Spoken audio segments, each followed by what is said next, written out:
Hello IGCSE students, welcome to Mahavir commerce academy. I am Sunny sir. बच्चों लोग, हम आज हमारा मेन मकसद है बेसिक अकाउंट्स। मैंने ऑलरेडी 4 चैप्टर्स डाल दिए, पर कुछ बच्चे लोग ने बोला सर बेसिक मतलब फॉर द बिगिनर्स, अगर हमको अकाउंट स्टार्ट करना है तो कैसे करना चाहिए, तो उनके लिए आज मैं स्टार्ट कर रहा हूँ। ओके, एकदम बेसिक से स्टार्ट करेंगे, तो इसलिए मैंने लिखा है इम्पॉर्टेंट अकाउंटिंग टर्म्स। ओके, तो इम्पॉर्टेंट अकाउंटिंग टर्म में सबसे पहला है ट्रांजैक्शन।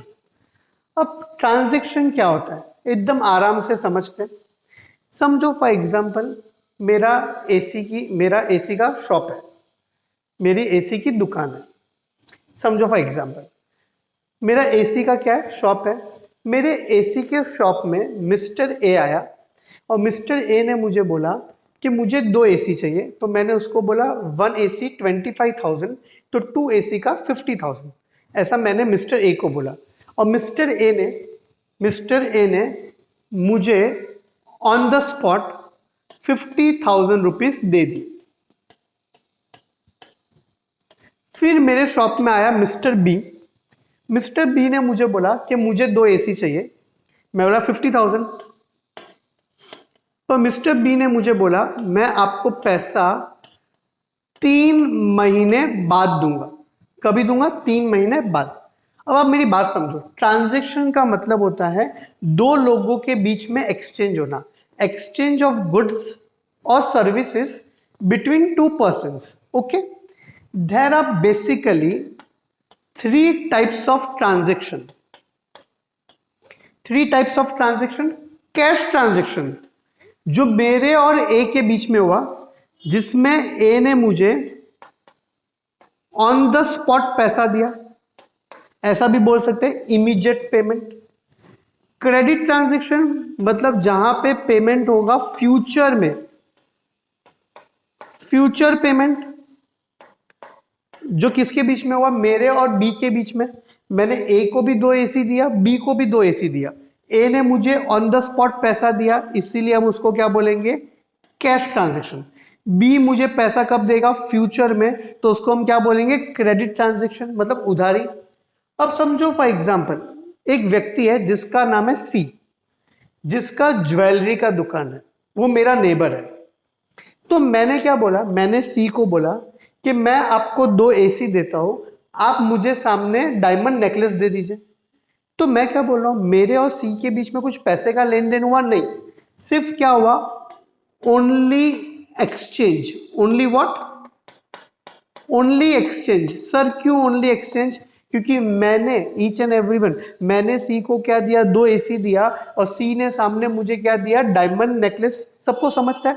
तो कैश ट्रांजैक्शन, आप भी मेरे साथ बोलो ट्रांजैक्शन। पहले तो ट्रांजैक्शन मतलब दो लोगों के बीच में क्या होगा, exchange. exchange of goods or services between two person. Okay, there are 3 types of transaction: cash transaction, immediate payment या on the spot payment; credit transaction, future payment; barter system में only exchange of goods or services। सबको इधर तक समझा? Okay, चलो अब आगे बढ़ेंगे बेसिक अकाउंटिंग टर्म्स में। अब आगे बढ़ेंगे ईच एंड एवरीवन। आगे है गुड्स और असेट, ये 2 मैंने साथ में लिखे। गुड्स और असेट में क्या फर्क है, आप मेरी बात समझो। गुड्स मतलब अ commodity, point to be noted. Goods it means a commodity. Sir what is commodity? Commodity means a product in which a businessman deals. It means a commodity in which a businessman deals. Commodity means product, मतलब जिस चीज की आपकी shop है। For example अगर आपका mobile का shop है तो मोबाइल आपके लिए क्या हो जाएगा, गुड्स हो जाएगा। अगर आपका एसी का शॉप है तो एसी आपके लिए क्या हो जाएगा, गुड्स हो जाएगा। सबको ये बातें समझती है, यस और no? It is purchase for the purpose of resale, मतलब बिजनेसमैन ने खरीदा है बेचने के लिए। सबको समझना है। मोबाइल वाला मोबाइल जिसकी मोबाइल की दुकान है वो मोबाइल क्यों खरीदेगा? बेचने के लिए। एसी वाला क्यों एसी खरीदेगा? बेचने के लिए। सबको समझना है। For example what? Example number 1, for mobile dealer mobile is what? Goods. For stationery each and every, for stationery dealer pen, pencil, rubber is what? Goods. Goods मतलब point number 1, it is a commodity in which a businessman deals. It is purchase, each and everyone, it is purchase for the purpose of what? Resale. सबको समझता है? Yes or no? For mobile dealer mobile is goods. For stationery dealer pen, pencil, rubber are goods. Okay, now what is asset? Assets are the property purchased by the businessman for long term purpose. Each and everyone, for which purpose? Long term purpose means it is purchased not for the purpose of resale, not for resale. For example, अगर आपके पास mobile है तो आपने mobile use करने के खरीदा है, बेचने के लिए नहीं खरीदा है। आपके घर पे एसी है, लैपटॉप है, that you have purchase but not for resale. For farmer you understand? For farmer tractor is what? Asset. Tractor is an asset for the farmer. Yes और no? Okay, so we understood the difference between goods and asset. Goods is what? Which we have purchased for the purpose of resale, and asset is what? Which we will not resell, we have purchased it for use. Okay, for simple से एक बात बोलता हूँ, मेरे लिए ये smart board क्या है? असेट है। मैंने इसको खरीदा है, बेचने के लिए नहीं। पर आप अगर इलेक्ट्रॉनिक्स के शॉप में जाओगे तो उसके लिए स्मार्ट बोर्ड क्या है? गुड्स है। तो आपको गुड्स और असेट में सबको फर्क समझना है। हमने 3 इंपॉर्टेंट अकाउंटिंग टर्म कर लिए, ट्रांजैक्शन, गुड्स, असेट। सबको ये समझता है? यस और नो? ओके, चलो आगे बढ़ेंगे बच्चों लोग। Okay, point number 4। Now point number 4, definition 4, debtor. What is the pronunciation? Debtor. Debtor. Okay, B is silent. Who is debtor? Simple words में बच्चे लोग, point number 1,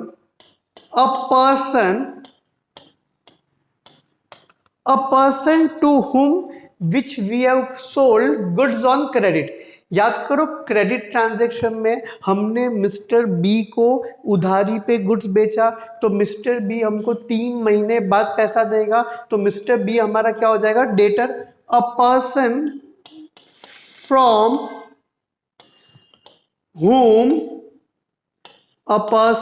from whom something is receivable in cash in near future, he is known as debtor। तो simple words में debtor वो इंसान है, a person, जिससे मुझे फ्यूचर में पैसा लेना है।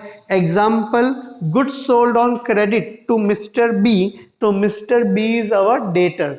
सबको ये बातें समझती हैं? सिंपल वर्ड्स में डेटर वो इंसान है जिससे मुझे फ्यूचर में पैसा लेना है। सर क्यों लेना है? क्योंकि मैंने उसको उधारी पे गुड्स बेचा है। सबको ये बातें समझती है? यस और नो? ओके, अब सुनो मैं क्या बोल रहा हूं। मेरा एसी का दुकान है और समझो मैं एसी मिस्टर जेड से खरीदता हूं और मुझे मिस्टर जेड को 5 महीने बाद पैसा देना है। तो मैं मिस्टर जेड से उधारी पे एसी खरीदता हूं, मुझे मिस्टर जेड को 5 महीने बाद पैसा देना है। तो ऐसा इंसान जिसको मुझे फ्यूचर में पैसा देना है उसको मैं क्या बोलूंगा? क्रेडिटर। क्या बोलूंगा? क्रेडिटर। देखो एक सिंपल सी बात बोलता हूं, क्रेडिटर। तो देखो a person, creditor, mister Z भी इंसान है, यहां पे फ्रॉम के बदले टू आ जाएगा। क्रेडिटर के डेफिनेशन में फ्रॉम के बदले क्या आ जाएगा? टू। और रिसीवेबल के बदले क्या आ जाएगा? पेएबल। क्योंकि मुझे मिस्टर जेड को 5 महीने बाद पैसा देना है। सबको समझता है? यस और नो?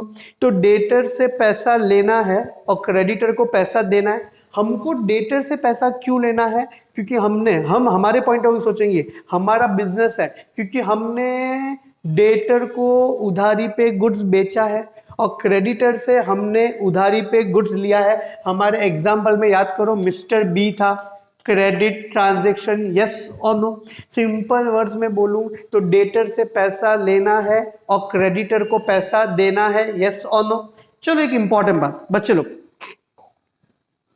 दो बातें मैं बोलता हूं ऑब्जेक्टिव के लिए। ये ऑब्जेक्टिव सब लोग गलत करते हैं। अ पर्सन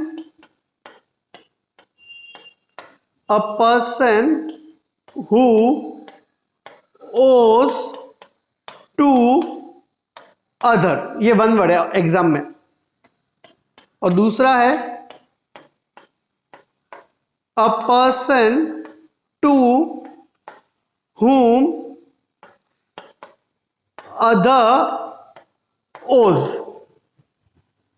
ये आपके एग्जाम में समझो दो ऑब्जेक्टिव आए। अ पर्सन हु ओज, ओज मतलब to pay. A person who owes to other मतलब ऐसा इंसान जो लोगों को पैसा देगा। तो इसका आंसर क्या है? डेटर। क्योंकि डेटर पैसा देता है और क्रेडिटर पैसा लेता है।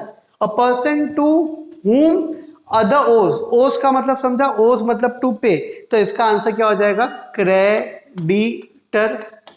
यस और नो? सिंपल वर्ड्स में बच्चे लोग, डेटर से पैसा लेना है, क्रेडिटर को पैसा देना है। यस और नो? सबको ये बातें समझती है? हाँ के ना? आगे बढ़ेंगे, चलो ठीक है।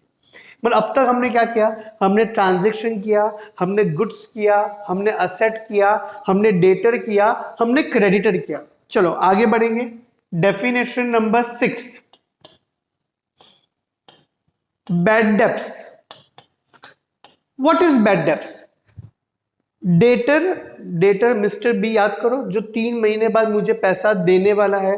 समझो हमारे डेटर ने हमको पैसा नहीं दिया, for any reason, whatever may be the reason, our debtor have not paid us amount. So what is bad debts? Bad debts means amount irrecoverable, amount irrecoverable from whom? From debtor. Amount irrecoverable from debtor, he is known as bad debts. Point to be noted, amount irrecoverable from debtor is known as what? Bad debts. Bad debts मतलब हमारा पैसा डूब गया। जो mister B हमको पैसा देने वाला था, उसने हमको पैसा नहीं दिया। यस और नो? सबको ये बातें समझती है ईच एंड एवरीवन? ट्रांजैक्शन समझा, गुड्स समझा, असेट समझा, डेटर समझा, क्रेडिटर समझा, बैड डेब्ट्स। बैड डेब्ट्स मतलब हमारा पैसा डूब गया, it is a loss. Bad debts is a loss for us. Okay, can we move further? Yes, okay आगे बढ़े। ओके याद करो, ट्रांजैक्शन कितने तरह के? 3 तरह के। कैश ट्रांजैक्शन में क्या होगा? Immediate payment. Credit transaction future payment. Barter system only exchange. Goods और असेट में क्या फर्क है? Goods means a commodity in which a businessman deal, it is purchased for resale, asset is not purchased for resale. yes or no? मेरे लिए ये tab, ये marker, ये सब क्या है? असेट है। मेरे पास जो मोबाइल है वो मेरे लिए क्या है? असेट है। सबको समझता है? Okay, our next definition is capital.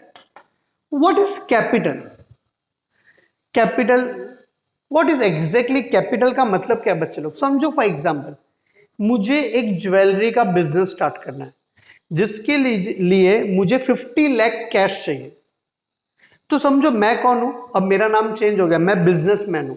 मैं कौन हूं? बिजनेसमैन। और ये मेरा बिजनेस है। समझो ये मेरी ज्वेलरी की दुकान है। तो मैंने ये ज्वेलरी दुकान स्टार्ट करने के लिए मैं घर से क्या लेके आया? मैं घर से लेके आया कैश 50 लाख और 2 एसी लेके आया जिसकी वैल्यू है 50,000। ओके, तो व्हाट इज कैपिटल? कैपिटल मतलब इट मींस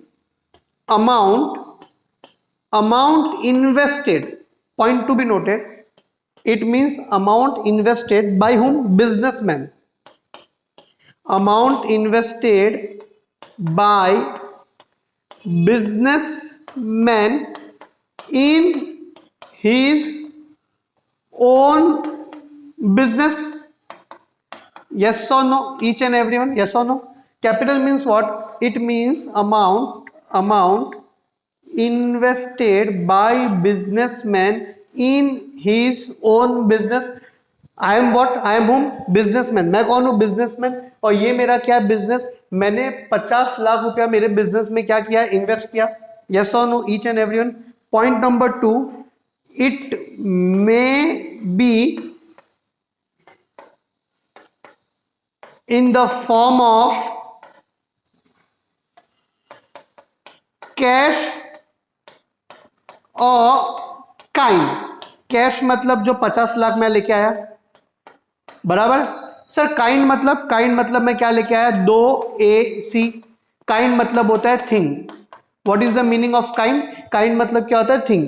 मतलब कैपिटल मतलब बिजनेसमैन अपने बिजनेस में पैसा लाया। Point number 1, amount invested bye the businessman in his own business. Point number 2, it may be in the form of cash और kind. सबको समझता है? हम आगे बढ़े। ओके, सॉरी, चलो आगे बढ़ेंगे। Definition number 8, drawings. अब आपके वर्ड्स में ड्राइंग्स मतलब क्या होता है? पेंटिंग। पर अकाउंट्स में ड्राइंग्स का मतलब पेंटिंग नहीं होता है। समझो मुझे जिसका इंतजार नहीं था वो घड़ी आ गई, मेरी वाइफ का बर्थडे। वाइफ का क्या आ गया? बर्थडे। और वाइफ के लिए मैंने एक पार्टी अरेंज किया जिसका मुझे खर्चा हो गया 5 लाख। और मैंने वाइफ को गिफ्ट दिया ज्वेलरी जिसका खर्चा हो गया 1 लाख। अब मैं क्या बोल रहा हूं? ईच एंड एवरीवन प्लीज मुझे एक बात बताओ, ये जो वाइफ है वो मेरी है कि बिजनेस की है? मेरी है। वाइफ मेरी, बच्चे मेरे। तो याद रखना ड्राइंग्स का मतलब amount withdrawn by the businessman. Point to be noted, amount withdrawn by the businessman from, कहां से निकाला? From his own, from his what? Own business, for which use? बच्चे लोग, personal use. Point to be noted, wife मेरी personal है, बच्चे मेरे personal है। यस और no?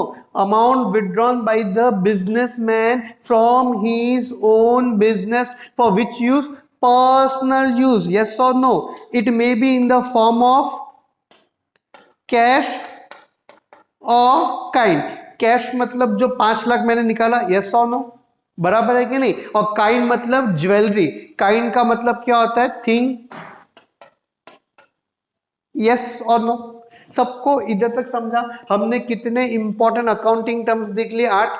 Transaction, goods, asset, debtor, creditor, bad debts, capital, drawing. Yes और no? सबको ये बातें समझती है ईच एंड एवरीवन? यस और नो? हमने कहां से स्टार्ट किया? ईच एंड एवरीवन हमने ट्रांजैक्शन से स्टार्ट किया।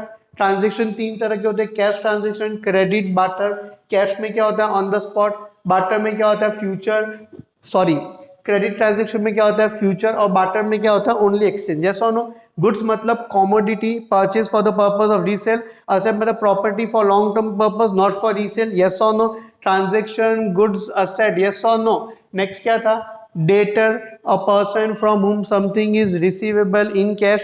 Creditor, a person to whom something is what? To payable. Yes or no? सबको समझा? हाँ के ना? कैपिट, बैड डेब्ट्स मतलब हमारा पैसा डूब गया, बराबर। कैपिटल मतलब बिजनेसमैन ने बिजनेस में पैसा डाला, it may be in the form of cash और काइंड। ड्राइंग मतलब बिजनेसमैन ने बिजनेस से पैसा निकाला, for which use? Personal use, yes और नो। क्या सबको ये 8 डेफिनेशन समझे, हाँ के ना? सबको समझा पक्का, ईच एंड एवरीवन कंफर्म? अब हम आगे कंटिन्यू करेंगे नेक्स्ट लेक्चर में। मैंने अकाउंटिंग फॉर बेसिक पार्ट 1 भी डाला, ये पार्ट 2 और 3-4 लेक्चर में मैं आपको सारे बेसिक कवर करूंगा। होप सो आपको ये 8 डेफिनेशन समझे। और मैं ऑलरेडी 4 चैप्टर डाल चुका हूं, अगर आपने नहीं देखा है तो प्लीज आप प्ले लिस्ट में जाके वो देख सकते हैं। Accounting for BRS, accounting for BRS, bank reconciliation statement, yes or no, journal and correction of error, cash book, depreciation, disposal of non current asset, ये सब मैं पहले ही डाल चुका हूँ, तो आप चाहो तो जाके देख सकते हो, 100% आपका फायदा होगा। ओके बच्चे लोग, थैंक यू वेरी मच।